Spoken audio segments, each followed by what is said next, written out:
Good afternoon and welcome to Midday Prime. I'm Shreya Upadhyay, and in the next 1 hour we'll get you the latest on the External Affairs Minister's visit to Bangladesh, Myanmar's current political crisis which witnessed one of the bloodiest days since the military coup in the country, and of course the status of COVID numbers across the world. This and much more, but first let's take a look at the top news that we are tracking at this hour. External Affairs Minister Dr. S Jaishankar on a visit to Bangladesh to review the progress of bilateral relations. External Affairs Minister to also meet the Prime Minister of Bangladesh, Sheikh Hasina.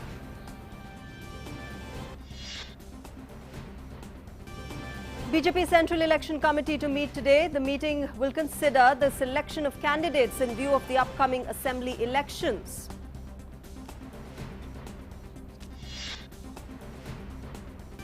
Supreme Court directs all the states to give priority to the admission of senior citizens in private and government hospitals in view of the COVID pandemic. This instruction has been given due to greater fear of senior citizens being affected by the disease.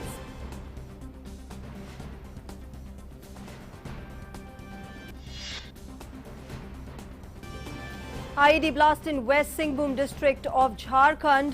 2 Jharkhand police personnel martyred, 4 police personnel seriously injured. 1 CRPF Jawan also injured in the blast. In sports, England faces initial setback in the 4th Test match at Ahmedabad. Akshar Patel and Mohammad Siraj claim 2 wickets each. Team India leads the series 2-1, need a win or draw to enter in the final of the World Test Championship.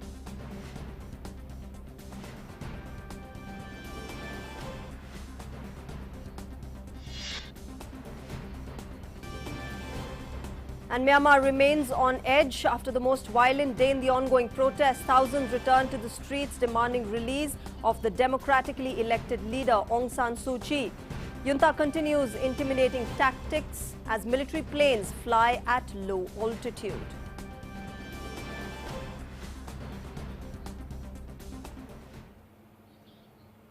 All right, let's begin the bulletin with the big news.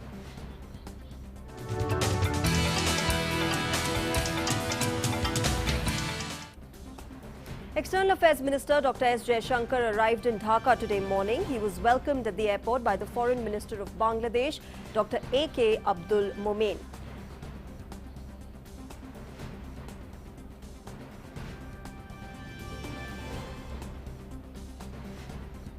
Now, speaking at a joint press interaction, Dr. Jaishankar underlined the significance of the ties between the two nations.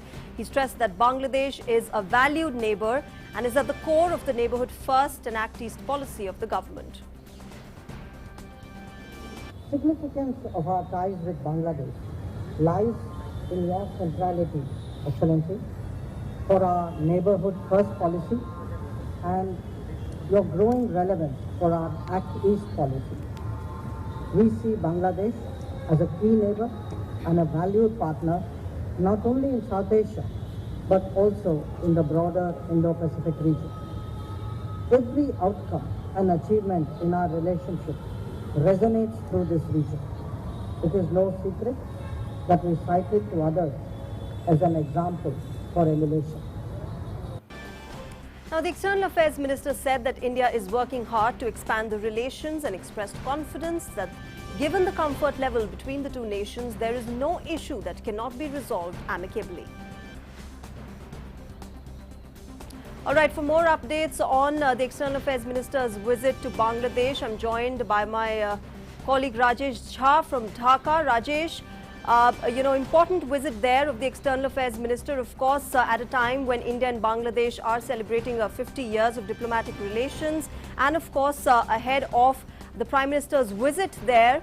What's really on the agenda? Well, the meeting with the between the External Affairs Minister Dr. S Jaishankar and Bangladesh's Foreign Minister Dr. Momen has completed, and they have addressed a joint press meeting in Dhaka today. And as you have already said, they have the External Affairs Minister had stressed the importance of Bangladesh in its India's Neighbourhood First policy and Act East policy. Now, he told the journalists assembled there that Bangladesh-India relations have gone much beyond the usual consultation and other things, and there have been concrete progress made. For example, there have been several new things like trial run of the container cargo through Chattogram to Agartala. The two protocol routes have been added to the inland waterways, and India has also gifted 10 broad gauge locomotives. There, apart from the gift of 2 million doses of COVID-19 vaccines to Bangladesh, there have been many important and practical improvements and new landmarks in the relationship between India and Bangladesh. Dr. Jaishankar said that India is also very keen on expanding the relationship, that is people-to-people relationship between the two countries, because these countries share a great level of cultural connect, and the relationship between the two countries goes from a range of issues, as he said, from security, trade, connectivity, transport to culture and defense. So the whole gamut of relationship between India and Bangladesh is going to be expanded. The historic ties between India and Bangladesh are likely to be further cemented. Right. This visit is one important step, and the forthcoming visit of Prime Minister Narendra Modi during the 100-year celebration of Bangabandhu Sheikh Mujib and 50 years of liberation and 50 years of India's diplomatic ties with Bangladesh. During that period, the meeting between Prime Minister Modi and Prime Minister Sheikh Hasina will definitely take the ties to a new level. Absolutely. You know, talking of ties between the two countries, Rajesh, you know, the Prime Minister, we know, has always maintained that Bangladesh is one of the pillars of India's neighborhood policy. And this visit comes at a very critical time, because we know, and the world has seen that China has been acting notoriously. And for the Prime Minister now and the External Affairs Minister to visit Bangladesh, it really sends out a signal that countries in Southeast Asia really need to work together for the harmony of the region, isn't it? Yes, Dr. S. Jaishankar, during his interaction with the press, said that Bangladesh is important not only for South Asia in terms of India-Bangladesh relations, but in the entire Indo-Pacific region. And this importance of Bangladesh as an important partner of India in the Indo-Pacific region is a very significant step in the emerging scenario, the international relations of power that we see emerging. This is going to be an important landmark in the relations between India and Bangladesh. Absolutely. We'll have to see how that pans out, and of course we'll get you the latest from the External Affairs Minister's visit to Bangladesh. Thanks very much, Rajesh, for getting us those inputs from Dhaka. Now moving on, India today commemorated the Chabahar Day on the margins of the Maritime India Summit 2021. The Chabahar Day is being celebrated on the last day of the Mega India Maritime Summit that was inaugurated by India's Prime Minister Narendra Modi on the 2nd of March. Now the ministers from 6 countries, Afghanistan, Iran, Uzbekistan, Russia, Kazakhstan and Armenia participated in the event. Addressing the ministerial level opening session, External Affairs Minister S. Jaishankar assured India's commitment towards working with all regional stakeholders to jointly use of Chabahar port for trade and transit purposes and for enhancing regional connectivity. Today's event reflects India's strong commitment to work together with all regional stakeholders to enhance connectivity in our region and to provide unhindered access to the sea to landlocked Central Asian countries through Chabahar. Today's event also commemorates 5 years of the signing of the tripartite agreement on the establishment of a trilateral transport and transit corridor. Now, Dr. Jaishankar also noted the significant role of the port in delivering humanitarian assistance during the COVID-19 pandemic. The Chabahar port has not only emerged as a commercial transit hub for the region, but also facilitated the delivery of humanitarian assistance, especially during the COVID-19 pandemic. The port is part of our shared commitment towards peace, stability and prosperity of the people of Afghanistan. All right, after that, let's move on to our developing story.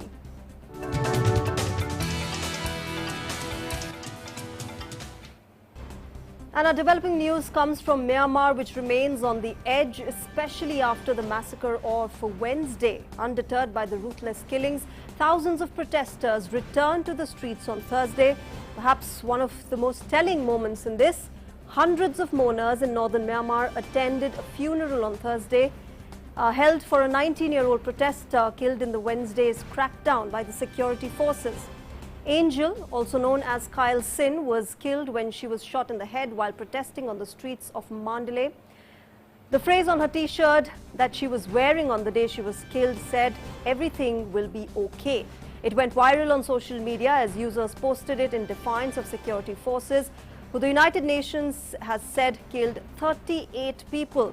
Now, during her open casket funeral, mourners sang revolutionary songs and chanted anti-coup slogans.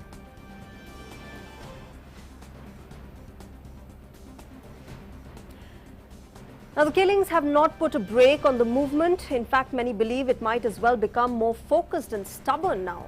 Myanmar protesters returned to the streets in the southeastern city of Davao on Thursday after the United Nations said 38 people had been killed in the most violent day of unrest since last month's military coup.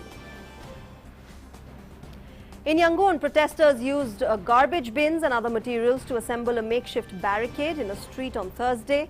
The police and soldiers opened fire with live rounds on Wednesday with little warning, according to witnesses. That is a day after neighboring countries had called on the junta to show restraint. Meanwhile, UN Special Envoy on Myanmar, Christine Schraner Bergner, said in New York that Wednesday was the bloodiest day since the first February coup, bringing the total death toll to more than 50 as the military tries to cement its power. The UN Security Council is due to discuss the situation on Friday in a closed meeting. Today it was the bloodiest day since the coup happened on the 1st of February. We had only today, 38 people died. We have now more than over 50 people died since the coup started, and many are wounded. Altogether, we have around 1,200 people are now detained, and many families don't know where their members of the families are detained, if they are healthy or not. So how can we watch this situation longer? Meanwhile, United States has said that it was appalled by Myanmar security forces' violent crackdown on Wednesday. At a State Department news briefing, spokesperson Ned Price called on Myanmar authorities to release an Associated Press journalist and 5 other members of the media who have been detained and charged with violating a public order law. We are appalled and revulsed to see the horrific violence perpetrated against the people of Burma for their peaceful calls to restore civilian governance. We call on all countries to speak with one voice to condemn brutal violence by the Burmese military against its own people and to promote accountability for the military's actions that have led to the loss of life of so many people in Burma. Now, intimidating tactics continue to be employed as fighters flew at a low altitude in Myanmar on Thursday. Protesters had been more cautious since a deadly crackdown on Sunday when the police killed at least 18 people. Security forces, who had only occasionally shot live rounds before that day, have since used gunfire frequently. Now, mass protests and acts of civil disobedience have been seen across Myanmar since the military seized power on the 1st of February. Regardless of the danger, activists said they refused to live under military rule and were determined to press for the release of the elected government leader, Aung San Suu Kyi, and the recognition of her victory in the election in November.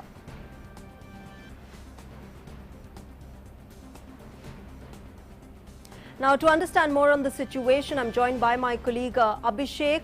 Abhishek, this has been, of course, described as one of the bloodiest days since the military coup happened in Myanmar. First, tell me what is the latest from ground, what is the latest situation there today? So, Shreya, everything, the brutality that you talked about and the protests that we have been seeing in Myanmar is continuing even today. There are several protests in Yangon and the neighboring districts, and protesters are in no mood to let the government go with its kind of whimsical attitude that it has taken for the protesters, and the barbarian attitude to suppress those protesting for the reinstatation of democratically elected leader Aung San Suu Kyi. And Shreya, also this whole process has come at a time when world was looking at Myanmar in becoming a more stable and democratically Yes. stable government, when Aung San Suu Kyi was going to win a majority in a landslide victory in November elections, to which the Myanmarese junta said that this is something that was rigged. However, the junta's claim were they were turned down by the election commission in Myanmar, and they said that election process was totally fair and transparent. There is no space of any rigging, despite the fact that everything was going well for democracy in Myanmar. This coup has happened at a time. The leader, Aung San Suu Kyi, has been incommunicado ever since she was detained by the Myanmarese government, and she has been only seen once during this video appearance to the judiciary, in front of the judiciary. So we actually don't have any idea about how those elected government and the members are being treated in Myanmar. The second aspect of this whole crisis has evolved in UN, where the earlier UN representative from Myanmar has said that he still holds the post because he was apparently fired by the ruling junta recently, because he had clearly asked for the world leaders to intervene in this crisis time and intervene in whatever capacity they can. And after his fiery speech, he was fired. But he claims that he still holds the post, as the ruling government has no authority to rule the Myanmar. So there is a confusion in UN also, like whom to be addressing in terms of representing in Myanmar. Meanwhile, United Nations representative in Myanmar, she has been very vocal about the police brutality and the kind of suppression that protesters are dealing with. And she has asked for the countries and the world leaders to join in condemning this thing. Yes. Abhishek, talking of the United Nations, there is also a meeting which is expected on Friday at the UNSC regarding the situation in Myanmar. Can we expect conclusive, constructive to come out of that meeting, something that would move towards, this political crisis in Myanmar having a solution? So, Shreya, if you talk about United Nations Security Council, there is sure to be going to be a meeting on that. But then we'll have to also see the seating arrangements and the kind of vibes that these permanent members have given. We talk about China, which holds a permanent seat at the UNSC. China has clearly said that this is an internal affair, or a kind of a cabinet reshuffle in Myanmar, and it has actually stopped from reacting to any atrocities that the Myanmar junta is doing to its citizens or protesters. For that matter, even Russia has tried to be a place safe as far as Myanmar's internal politics is concerned, and Russia has also referred to this, everything that has happened in the recent weeks in Myanmar as an internal matters.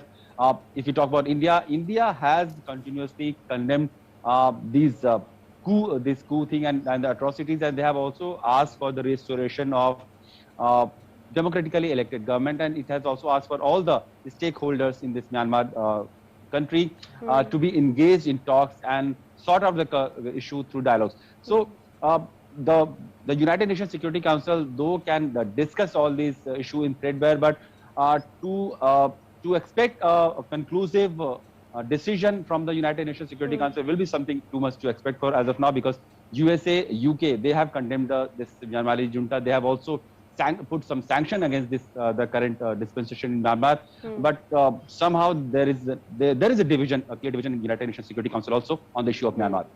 So Abhishek, really what can be and how can a solution be achieved to this political crisis, which is constitutional in nature, and of course a quick decision to get back democracy on track in the country? So, Shreya, it looks like the Myanmar junta has currently trying, like you have also said, that they are trying to cement their power, and they are in no hurry they actually don't feel any panic about the international pressure or international condemnation remarks by various world leaders. In fact, it is being reported that when the United Nations representative in Myanmar talked to a representative from the government and said that there could be more sanctions, then the reply was that we are used to sanction, because earlier in the earlier regime when the junta was ruling, way back before the Suu Kyi's government, the Myanmar was facing a lot of sanctions from international government.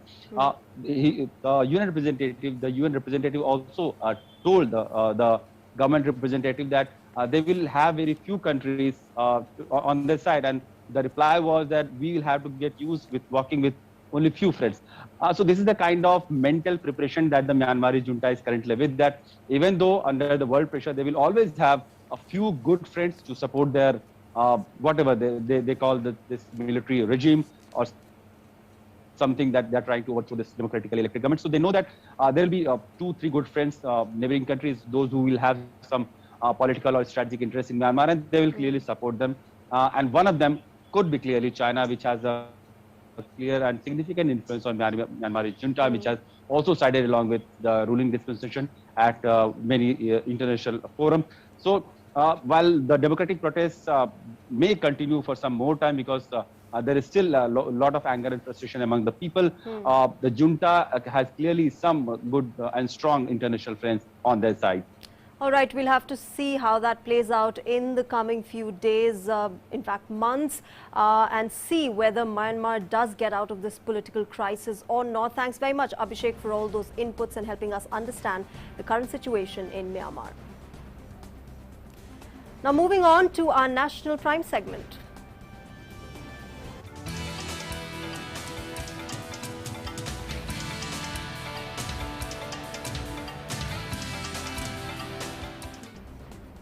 Well, a pressure IED blast took place in the forest area of Hoyahatu village in West Singhbhum in Jharkhand at about 8:45 a.m. today. 2 Jawans of Jharkhand Jaguar of State Police have been martyred, while 4 have received critical injuries. 1 Jawan of 197 Battalion of CRPF sustained minor injuries during the blast. Morning में जब जवान हमारे पूरे force के जवान ऊपर चढ़ रहे थे तो डायरेक्शनल लैंडमाइंस उग्रवादियों के द्वारा ब्लास्ट किया गया है। उसमें कुल 4 जवान घायल हुए हैं, जिसमें 2 सीकेपी में जिनकी बहुत ज़्यादा सीरियस स्थिति है, संभावना है कि इनकी शहादत हो गई है, वो सीकेपी में आए हैं। बाकी रांची में इलाज भेजे गए हैं चॉपर से। बॉम्बिंग ऑपरेशन जारी है। In other news, the Supreme Court today directed all states that elderly people should be given priority in admission and treatment at private hospitals, besides at government medical institutions amid the COVID-19 pandemic. A bench of Justices Ashok Bhushan and R.S. Reddy modified its earlier order of the 4th August 2020 date, by which it had directed only government hospitals to give priority in admission and treatment of elderly people looking at their vulnerability to the coronavirus. Moving on, CDS General Bipin Rawat today spoke on the national security at a webinar on transformation imperatives for Indian Armed Forces. General Rawat said that the Indian military is facing a complex security and challenging environment. He suggested that the military should pay attention to transformation concepts adopted by other countries in these challenging times.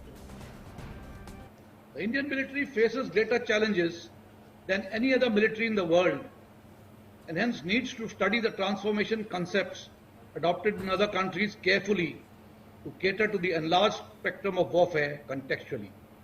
Since independence, the Indian military has grown from a small force with limited war fighting capability into a large and modern fighting machine. Now, during his address, the CDS expressed his views on the transformation of military power as an instrument of state policy. Military power as an instrument of state policy needs to transform at various levels, including grand strategic, that is politico-military, strategic, operational, and the tactical level. It is essential to understand that transformation at each of these levels involves not only changes in doctrines and capabilities, but also on organizational structure and culture. General Rawat also highlighted how information inclusivity and technological development have brought about changes in the character and nature of warfare in the 20th century. The 20th century has seen profound changes in the character and nature of warfare more than in any preceding centuries. The intrusiveness of information and rapid technological development have brought changes in the character of warfare.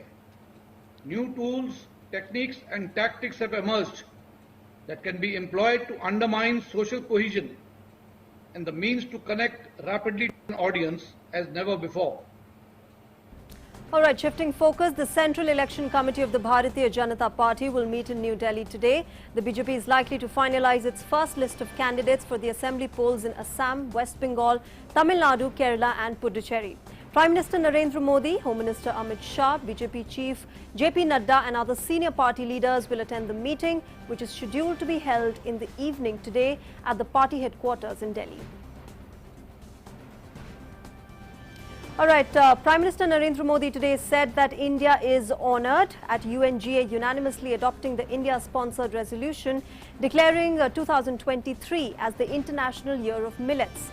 In a tweet, the Prime Minister said, and I quote, India is honoured to be at the forefront of popularising millets, whose consumption furthers nutrition, food security and welfare of farmers. This also offers research and innovation opportunities for agriculture scientists and startup communities, unquote. He also expressed gratitude to all the nations who initiated and co-sponsored the resolution on International Year of Millets at the United Nations. PM Modi added that distinguished delegates were also served delicious millet murukku. This is one snack, he said, that he also relishes and urged all of the people to try it as well. Vice President Venkaiah Naidu was the chief guest at the 6th Institute Day of the Indian Institute of Technology in Tirupati.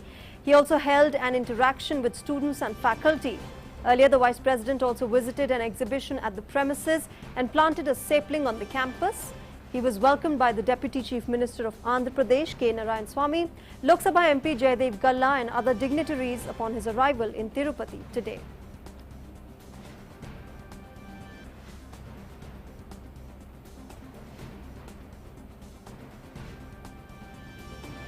Moving on, speaking today on the Dwarka Expressway project, Union Minister for Road Transport and Highways Nitin Gadkari said that the project would provide relief to Delhiites from pollution and traffic.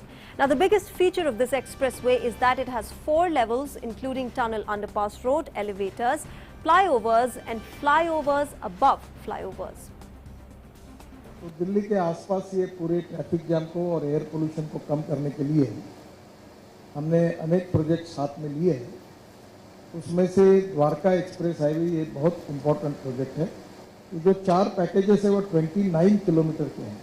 इसमें ये 8 लेन main express highway है और इसको 6 लेन एक tunnel भी इसके साथ है और 6 लेन 8 लेन जो है वो ऊपर में और 6 लेन नीचे में है। Odisha's capital city Bhubaneswar has been placed at the 2nd spot in the Ease of Living Index 2020 in population less than million category. The final rankings of the Ease of Living Index 2020 were released today by Hardeep Singh Puri, who is the MOS for Housing and Urban Affairs. Hardeep Singh Puri said that a smart city is about urban rejuvenation and ease of living. Under the Smart Cities project, the fact that you have more than 50 command and control centers operational, the choice is not between a smart city and a not so smart city. That's not the choice. The choice is between smart city and decay. Either you smartify a city or the city is going to stagnate and go into decay. A smart city is about urban rejuvenation. A smart city is about governance. It is about accountability. It is about ease of living. Well, keeping with news from Odisha, a devastating fire broke out in the wilds of Simlipal National Park and Tiger Reserve in the Mayurbhanj district. Even after more than a week, forest fire continues to rage in one of the largest biospheres of India. According to reports, fire has spread to 8 out of the total 21 ranges of the Forest Division so far. Expressing concern, Union Environment Minister Prakash Javadekar has sought a report from officials and ordered immediate action. Odisha Chief Minister Naveen Patnaik has also reviewed the situation, while the state government on Wednesday has sent a high-level team to the spot. to examine and monitor the situation. The Chief Minister also informed that fire is under control and that there is no loss of lives or any damage to the big trees so far. The state has issued an SOP to deal with the situation. Remember, Simlipal forest is spread across 2,750 square kilometers, while the sanctuary is home to a wide range of wild animals, including tigers, elephants, and several other species. Science festivals are being organized around the world to make people aware about the happenings of science and how science and technology impacts our lives. The celebration of the festival is embedded in the roots of Indian culture and traditions, so the inspiration of the India International Science Festival is taken from the cultural heritage of our country.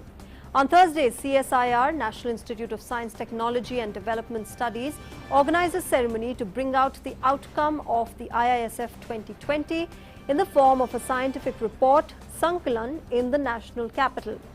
In his address, Dr. Shekhar Manded, who is the DG of CSIR, highlighted the importance of the festival.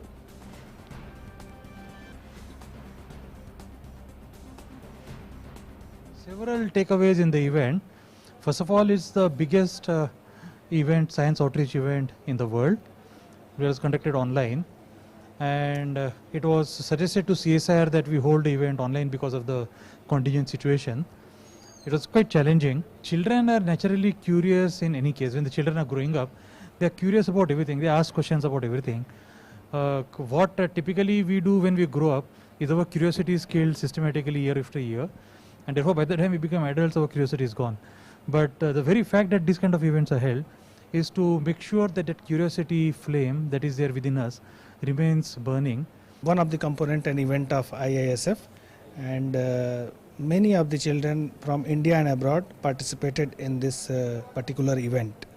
And IISF is one of the major events of India which attract children and young generation of the country towards science, to do science and research and inclination towards the scientific research. More than 1,66,16,000 doses of COVID-19 vaccines have been administered to the beneficiaries in the country so far. Health and Family Welfare Ministry informed that a total of 9,94,452 doses of vaccines were administered in the last 24 hours. Meanwhile, the country's COVID-19 recovery rate presently stands at 97.3%, with a total recovery of more than 14,000 patients within 24 hours. The ministry said more than 1,08,26,000 patients have already been recovered from this disease so far, and that there are 1,73,413 active cases in the country, which comprises 1.55% of the total positive cases. A total of 17,407 new cases were reported in the country in the past 24 hours, taking the cumulative number of positive cases for over 1,11,56,000. Now, with COVID-19 vaccination drive in full swing, Jammu and Kashmir Lieutenant Governor Manoj Sinha was administered his first dose of the COVID-19 vaccine at the Government Medical College and Hospital in Jammu. Sinha also appealed to the people to take the vaccine and thanked scientists and doctors who developed the vaccine.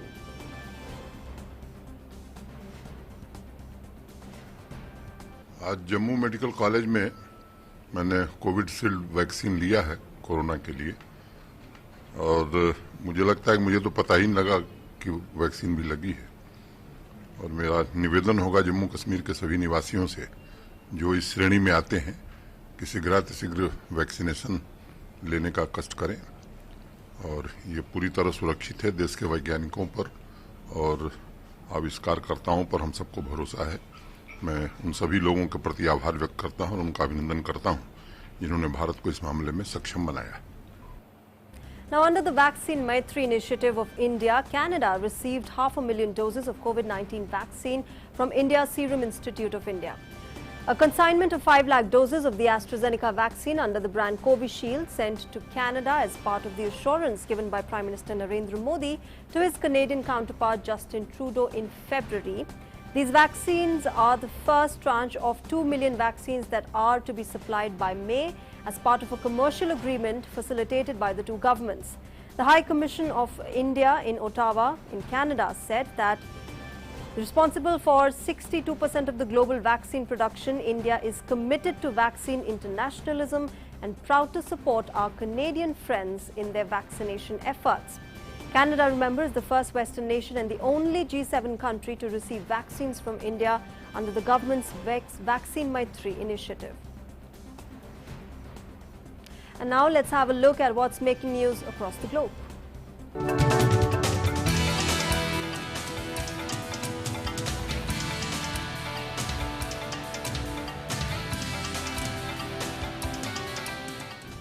Well, U.S. Secretary of State Antony Blinken on Wednesday singled out the U.S. relationship with China as the main overseas focus of President Joe Biden's administration and said that the country posed the biggest geopolitical test of this century. In a speech at the State Department, Blinken sought to set out how foreign policy will bring benefits for American workers and families and said that was the key to the new administration's approach. Biden wants to signal a break with the former President Donald Trump's America First approach by re-engaging with allies and centering multilateral diplomacy, while also recognizing the world has changed since he served in the Obama administration that preceded Trump. China is the only country with the economic, diplomatic, military, and technological power to seriously challenge the stable and open international system. All the rules, values, and relationships that make the world work the way we want it to, because it ultimately serves the interests and reflects the values of the American people. Our relationship with China will be competitive when it should be, collaborative when it can be, and adversarial when it must be. The common denominator is the need to engage China from a position of strength. That requires working with allies and partners, not denigrating them, because our combined weight is much harder for China to ignore. All right, Blinken highlighted 7 major points of Biden's foreign policy priorities. The first is to stop COVID-19 and strengthen global health security. He said that to beat it back, we need governments, scientists, businesses, and communities around the world working together. Second is to turn around the economic crisis and build a more stable, inclusive global economy. Third is to renew democracy because it is under threat. Fourth is to work to create a humane and effective immigration system. He also said that strong borders are fundamental to national security and laws are the bedrock of our democracy. Fifth is the U.S. That aims to revitalize our ties with our allied partners. Sixth, the U.S. will tackle the climate crisis and drive a green energy revolution. Seventh would be that the U.S. aims at securing leadership in technology. Federal authorities have warned that it has obtained intelligence pointing to a possible plot by a militia group to breach the building on the 4th of March, that is today, an alleged plan with echoes of the January 6th Capitol attack. The intelligence has been obtained by the FBI, the Department of Homeland Security, and the U.S. Capitol Police Department. A U.S. Capitol Police statement, however, did not name the organization but called it an identified militia group. Authorities have said that right-wing extremists were part of a mob of supporters of former President Donald Trump that stormed the Capitol. The U.S. Justice Department has charged over 300 people with taking part in the Capitol siege, in which 5 people, including a police officer, were killed. U.S. President Joe Biden said that the judgment on the rocket attack at Iraq's Ain al-Assad air base in Iraq's western desert on Wednesday will come only after identification of the perpetrators. At least 10 rockets slammed into a military base in western Iraq, hosting US-led coalition troops on Wednesday, leaving 1 American contractor dead. The contractor, however, died of a heart attack during the attack. No group immediately claimed responsibility for the attack. Ain al-Assad hosts both Iraqi forces and US-led coalition troops helping fight the Islamic State group, as well as the unmanned drones that the coalition uses to surveil jihadist sleeper cells. We are following that through right now. Thank God no one was killed by the rocket. 1 individual, a contractor, died of a heart attack. But we're identifying who's responsible, and we'll make judgments from that point. Now, the attack comes days before the first ever visit by Pope Francis, who said he would still make the visit so as to not disappoint the Iraqi people. Pope Francis said his predecessor John Paul was not allowed to go in 2000 and the people cannot be let down for a second time. Francis, who is to leave tomorrow, asked for prayers so that the visit can take place in the best possible way.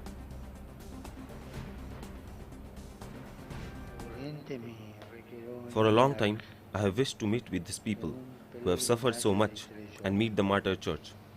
In Abraham's land, along with other religious leaders, we will make another step forward in the brotherhood between faiths. I ask you to accompany me with your prayers on this apostolic trip, that it may take place in the best way possible and bring some benefits. The Iraqi people wait for us. They waited for St. Pope John Paul II. His visit was not allowed to take place. The people cannot be let down for a second time. Pray for this trip, that it may happen in the best way possible.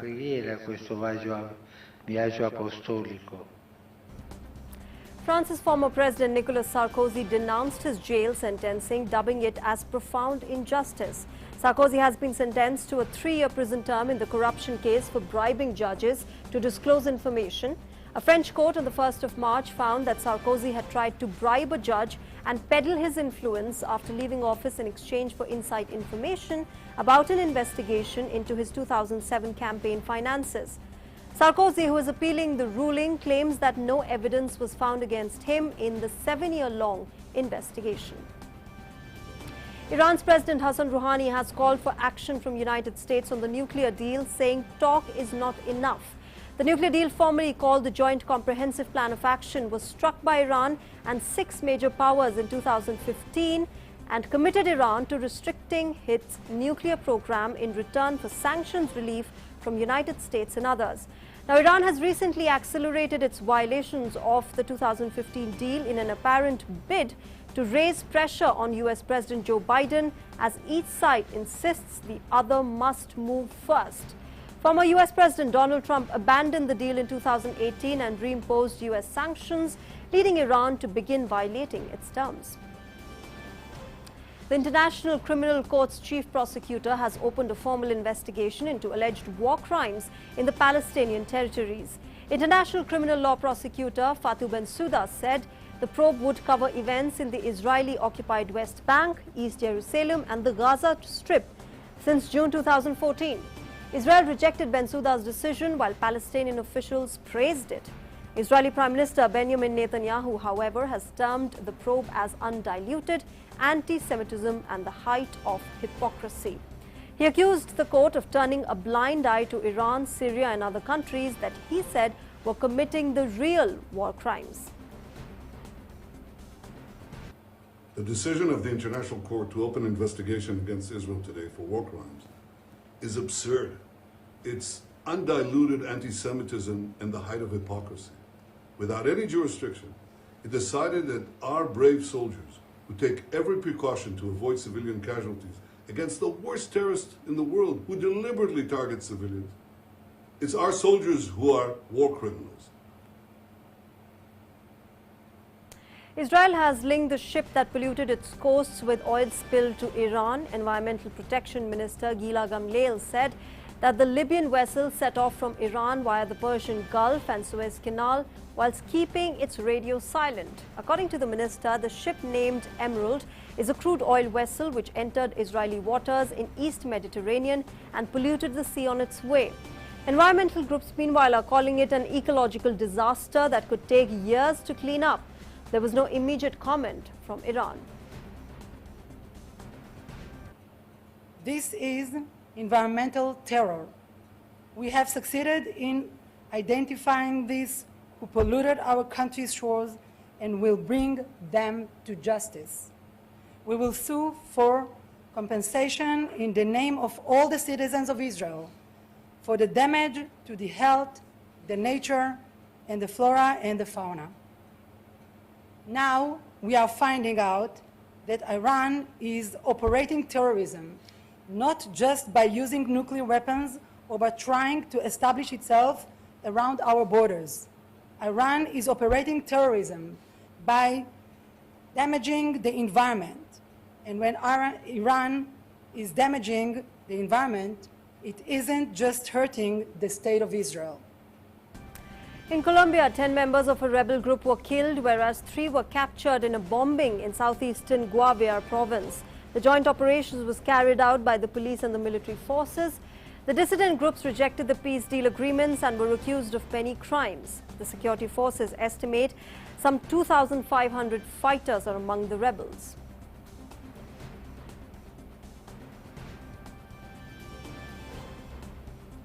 Guatemala's Pacaya volcano saw active eruption as ash spew out 800 meters above its crater. The volcanic activity is estimated to increase by the seismologists. The people of Guatemala have been advised to stay away from the volcano. After being dormant for a century, Pacaya erupted violently in 1965 and has been in constant eruptive activity ever since. Let's now take a look at the update on the COVID-19 status from across the world. So far, over 11 crore 57 lakh 31,000 people have contracted COVID-19 globally, while the tally of recoveries stands above 9 crore 14 lakh 40,000 have recovered from it.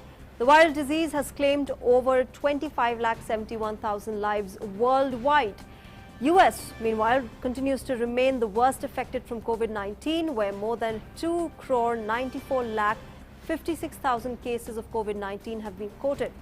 The country's fatalities have crossed 5 lakh 31,000, followed by Brazil, which has registered over 2 lakh 59,000 deaths.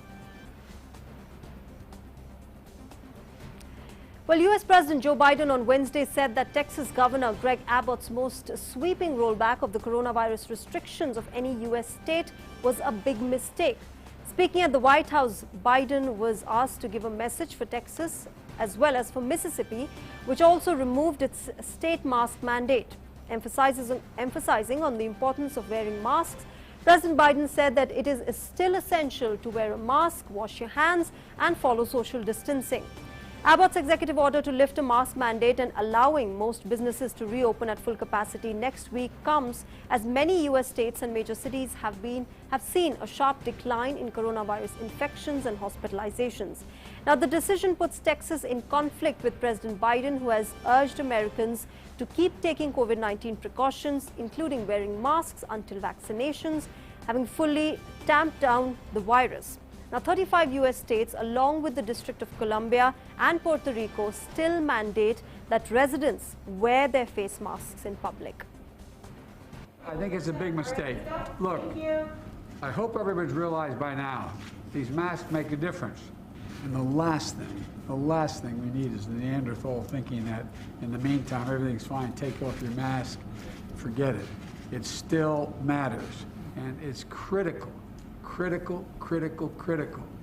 that they follow the science. Wash your hands, hot water, do it frequently, wear a mask, and stay socially distanced. Well, Germany is entering a new phase of the coronavirus pandemic in which a staged reopening of society is possible, according to Chancellor Angela Merkel. She also added that an emergency brake will let authorities reimpose curbs if case numbers get out of control. Now, more curbs would be lifted from next week, with shops reopening, provided case numbers are below 50 cases per 1 lakh people over 7 days in the relevant region. That move would be reversed if that metric was above 100 on 3 consecutive days. Later stages would see restaurant terraces, museums and sports establishments reopen.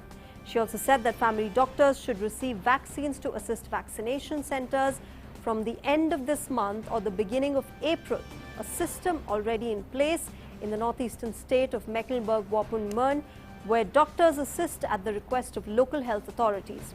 Now, Germany presently has over 24,72,000 cases of coronavirus, along with more than 71,000 deaths.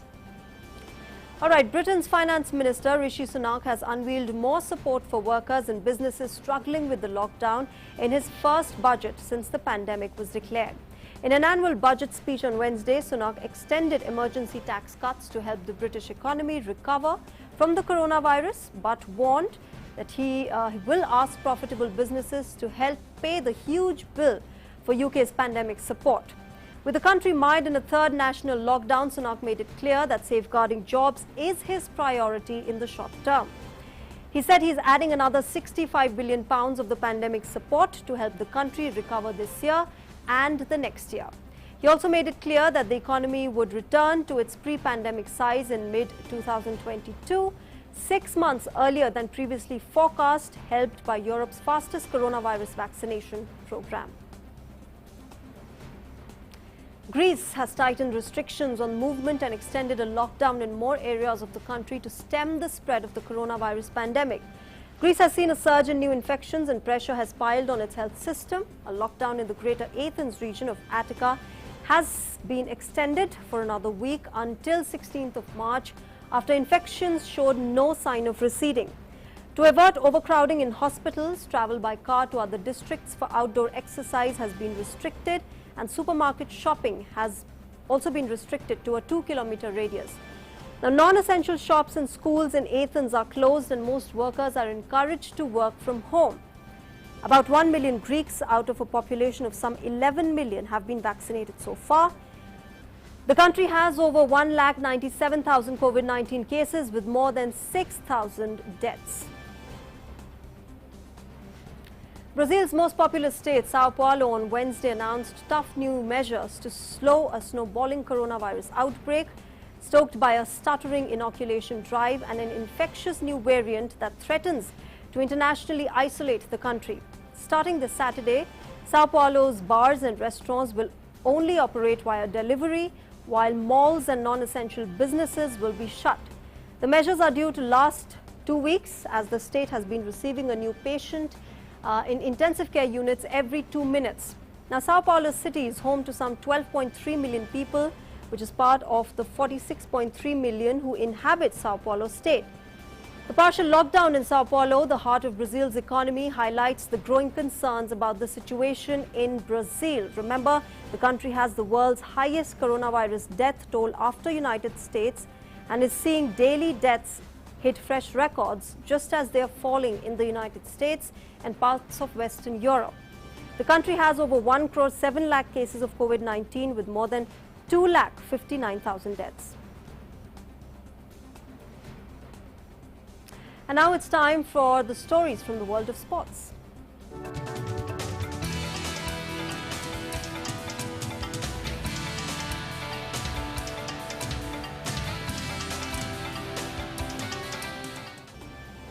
All right, England have lost 5 crucial wickets against India on day 1 of the 4th and final test match in Ahmedabad. England won the toss and elected to bat. Akshar Patel continued with his fine form, taking the wicket of openers Dom Sibley and Zach Crawley.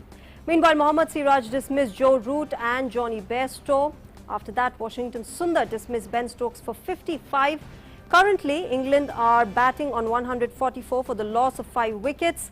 England started the series with a massive win, but the last couple of matches have seen their confidence take a huge hit as they suffered massive defeats.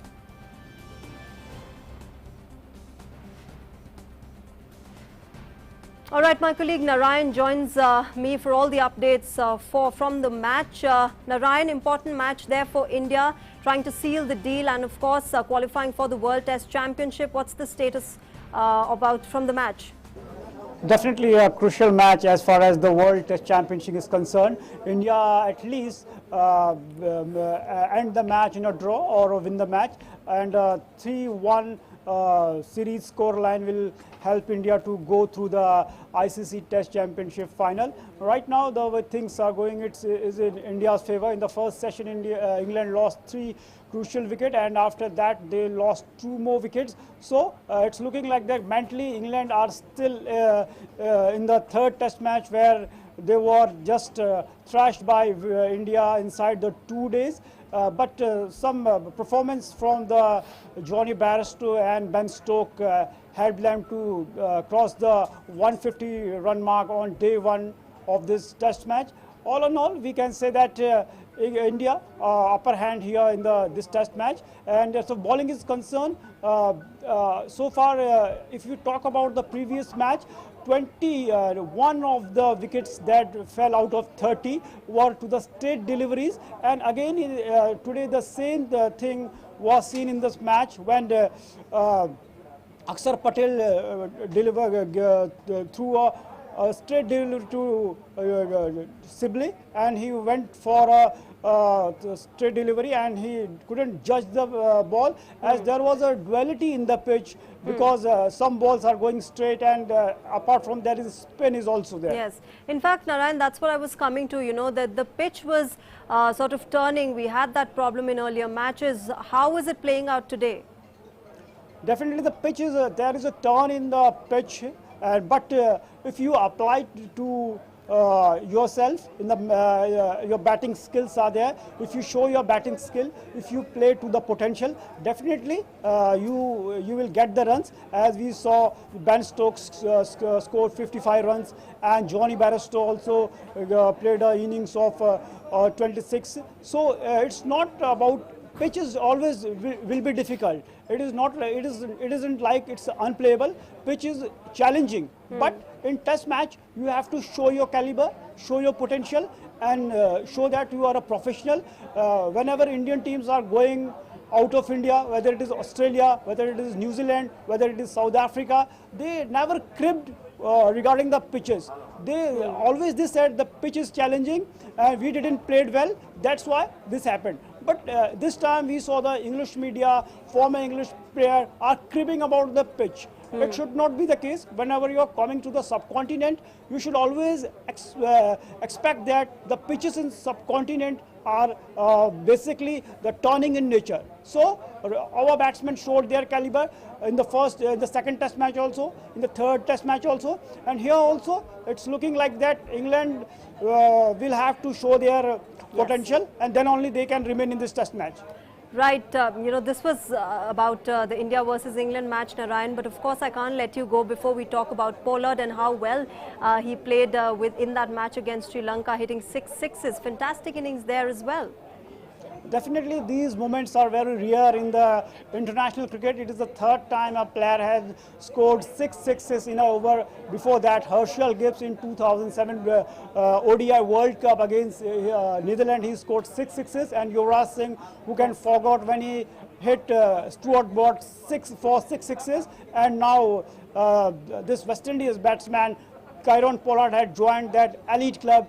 But the match, it was a very exciting match, because the Dhananjay Akila, on whose ball he scored 6 sixes, in his second over he took a hat-trick, and after that he was smashed through for 6 sixes by Kieron Pollard. So we can see that the contrasting ends of cricket, especially in the shorter format of the game. So a rare achievement by Kieron Pollard here in this match. Absolutely, and going back to India versus England, Narayan, of course, we'll have to see how that plays out today. Crucial match for India, hoping to seal the deal at 3-1 and, of course, qualify for the World Test Championship. We'll see how that pans out, and, of course, we'll get you the latest from there. Narayan Singh, thanks very much for joining us with those inputs on India's match against England. All right. On that note, we're going to wrap Midday Prime today, but news and updates continue on DD India. Thanks very much for joining us right now. Namaskar.